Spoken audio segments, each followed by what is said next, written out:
Hello and welcome back to Cleverness. My name is Michelle and today I have a book review for you.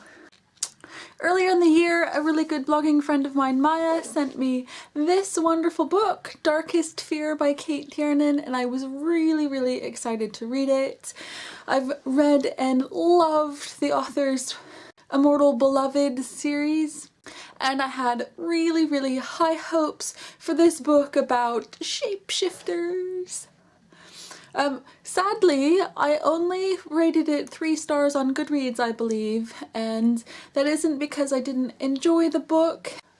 and it's more the fact that this book didn't feel as though it could stand alone. The feeling that I got from reading it is definitely that it is the first book in a series, and that it really lays out in great detail a lot of really interesting information about this main character and some events that lead her into finding out more about her family's history and about the fact that they all shapeshift into panthers. And that was really cool. I loved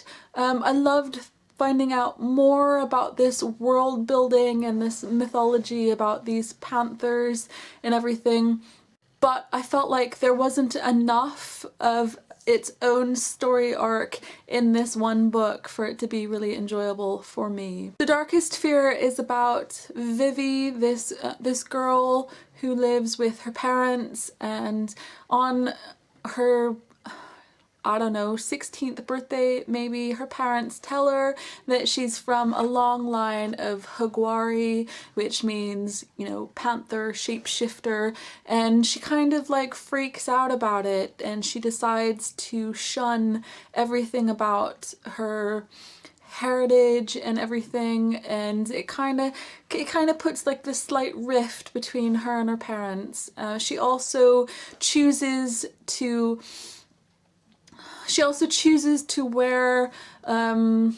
unflattering clothing and not do very much with her hair and makeup because she feels like she's just gonna rebel against her mother's expectations in these silly ways. And then for her birthday they go out on a picnic, and both of her parents are killed almost in front of her, and she's left completely bewildered and confused, and she's really trying to get to the bottom of why this has happened, and she reckons that it's fairly likely that another panther shapeshifter has done this to her parents. So in order to get to the bottom of everything, she travels to New Orleans, I believe, and finds out that she has a cousin that she never really knew about, and her cousin is really cool and he lives with a whole group of other Hogwari, and